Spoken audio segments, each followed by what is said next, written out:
Pembisik-pembisik itu nggak akan pernah berhenti membisikkan sesuatu. Kedua juga dengan cara yang disepakati, karena kalau nggak ada yang sepakat ya percuma. Dan ketiga, ya apa itu harus di blow up ke media massa. Bahwa ternyata selama ini ribut-ribut ini nggak untuk sesuatu yang nggak esensial.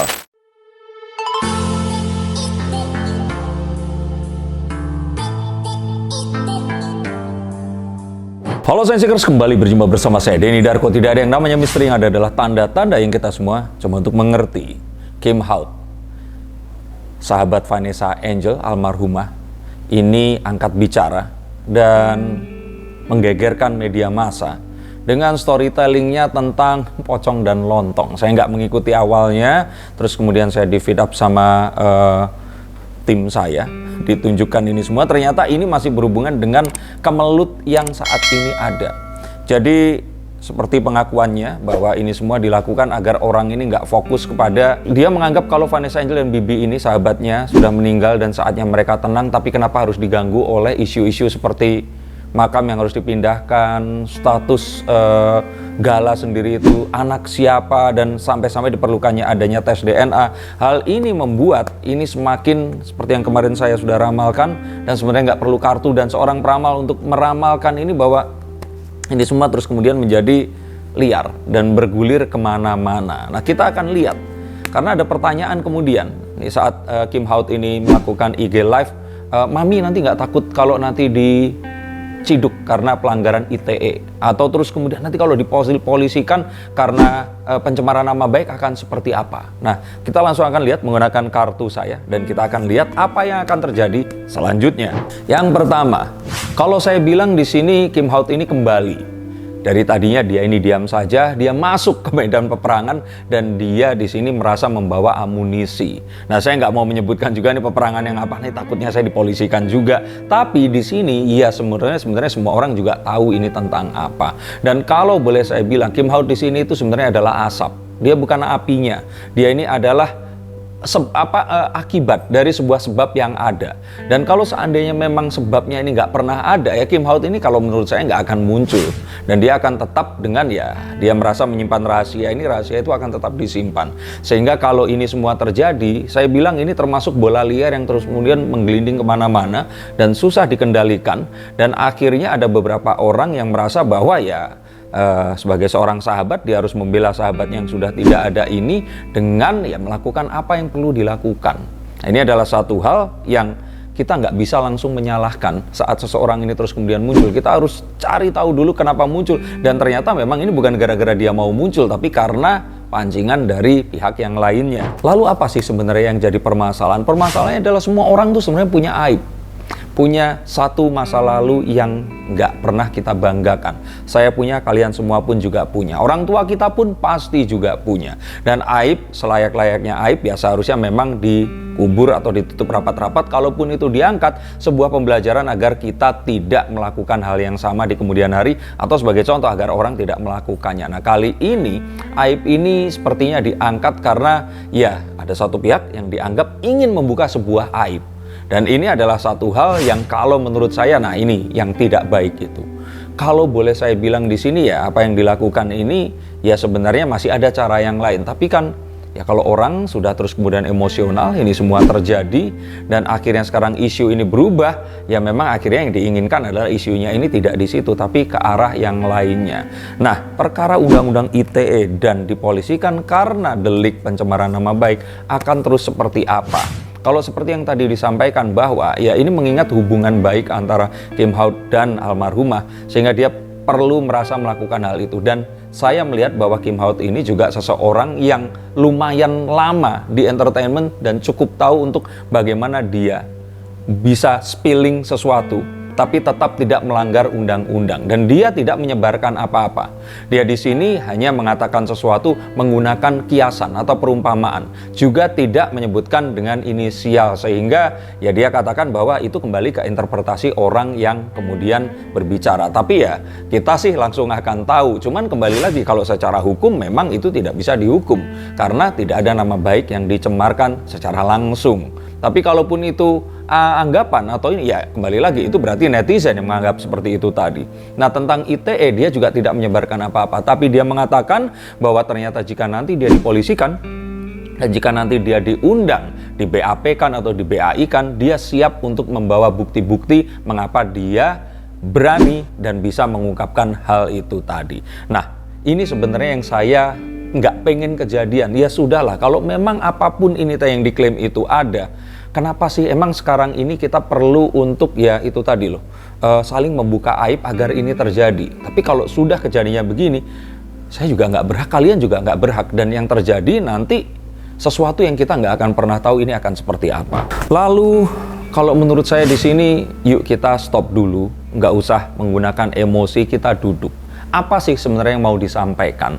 Kalau ternyata misalkan yang mau disampaikan adalah, oh ini bukan anak kandung dari bapaknya, sehingga keluarga bapaknya ini tidak memiliki hak, dan karena itu harus dilakukan tes DNA. Lah, ya kalau memang mau seperti itu, ya gimana caranya agar itu terjadi? Satu, dengan damai.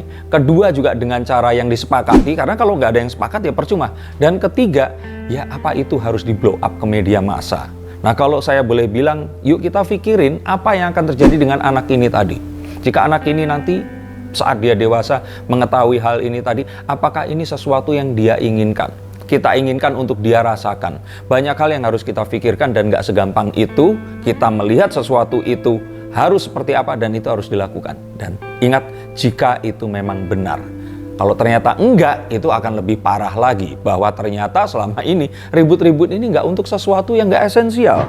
Sehingga kalau boleh saya bilang, kalau kita gak sabar, ini semuanya akan memicu konflik dan kesalahpahaman yang lebih banyak lagi. Dan yang lebih parahnya lagi adalah bongkar-membongkar aib yang kalau boleh saya bilang nggak akan pernah kita inginkan. Nggak ada seorang pun di dunia ini yang 100% suci. Dan kalaupun ternyata ada kesalahan, buat apa sih? Yuk kita coba duduk bicarakan dan seharusnya ini akan ditemukan jalan penyelesaiannya. Lalu berbicara tentang selesai, akan selesai seperti apa? Saya lihat di sini sih bahwa reunion atau ketemu lagi untuk bisa menyelesaikan ini adalah satu-satunya cara. Sehingga kalau Three of Cups, saya bilang hanya ada 3 penyelesaian dan semuanya harus menimbulkan maaf dan juga penerimaan. Yang pertama adalah mencari seseorang yang akan bisa menyatukan. Seseorang yang akan menjadi mediator dan bisa menjembatani, berbicara kedua belah pihak dan menyatukan mereka ini tadi. Jika tidak, maka seharusnya satu orang yang kerjaannya ini bikin api, itu yang harus disuruh stop untuk bikin api. Jangan sampai ini akan menjadi sesuatu yang nggak bisa dipadamkan, menimbulkan wildfire, membakar semua yang akan dilalui, dan tidak akan ada sesuatu yang tersisa. Yang ketiga yang saya lihat di sini adalah mencoba untuk melupakan ini semua dan ya sudah, go separate ways, jalani kehidupan masing-masing, dan ya berpura-pura ini nggak usah terjadi. Apakah itu adalah sebuah kejujuran? At least itu lebih baik daripada bongkar-bongkaran aib yang nggak akan membawa ini kemana-mana. Kalau berbicara tentang itu, maka kita akan ingat apa yang dikatakan oleh Pak Faisal. Kalah jadi abu, menang jadi arang. Dan nggak ada sesuatu yang akan bisa dibanggakan tentang itu tadi. Dan yang paling kasihan adalah si anak ini 10 tahun, 15 tahun lagi, dia akan melihat dengan sangat sedih apa yang terjadi di masa lalu. Ternyata kesedihan saat dia di sini itu ditinggalkan kedua orang tuanya dalam sebuah kecelakaan yang sangat tragis, ini tidak cukup untuk membuat dia ini menderita. Ada pertengkaran dan kesalahpahaman yang terus kemudian membuat dia ini merasa merana, dan saya nggak kepikir nanti dia akan seperti apa. Dan kalau dilihat lagi, ini akan berakhir dengan penuh keraguan. Kita melihat bahwa nanti netizen ini pasti akan kebingungan. Dan ini semua nggak baik sebenarnya. Ada baiknya ini segera diselesaikan, dipastikan. Dan kalau memang ternyata ya sudahlah, kalau permasalahan utamanya di sini harus memilih tes DNA atau harus memindahkan makam, pilih salah satu. Saya sih memilih ya udah tes DNA aja. Dan kalaupun hasilnya apa, itu nggak merubah kenyataan yang saat ini ada. Netizen pun akan tetap mendukung bahwa apapun yang saat ini ada tetap ada di jalurnya. Dan ini semua terjadi ya karena Tuhan menghendaki. Jadi nggak akan ada yang akan bisa dirubah dengan apapun yang dilakukan oleh manusia.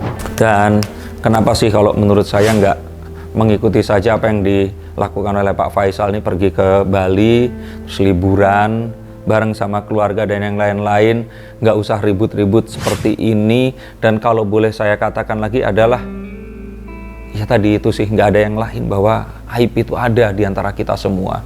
Kita memilikinya dan nggak ada satupun manfaat dari mengungkap aib itu. Kecuali kalau ternyata itu merugikan orang lain dan memang harus diungkap untuk satu keadilan. Tapi jika tidak, maka akan sangat kasihan ke orang-orang yang tidak ikut merasakan happy-nya melakukan hal itu dan merasakan tapi merasakan sialnya menanggung aib karena mereka ini memiliki hubungan darah atau hidup bersama dengan orang tersebut. Dan jika dilihat apakah ini adalah terakhir, saya bilang tidak. Ini adalah sesuatu yang besar seperti yang kemarin saya juga bukakan kartunya, tapi akan ada yang lebih besar lagi dan ini akan terjadi di awal tahun ini. Maka saya harap ini nggak perlu terjadi, stop sampai di sini, nggak usah lapor-laporan, ya udah selesai aja, karena membisik-membisik itu nggak akan pernah berhenti membisikkan sesuatu.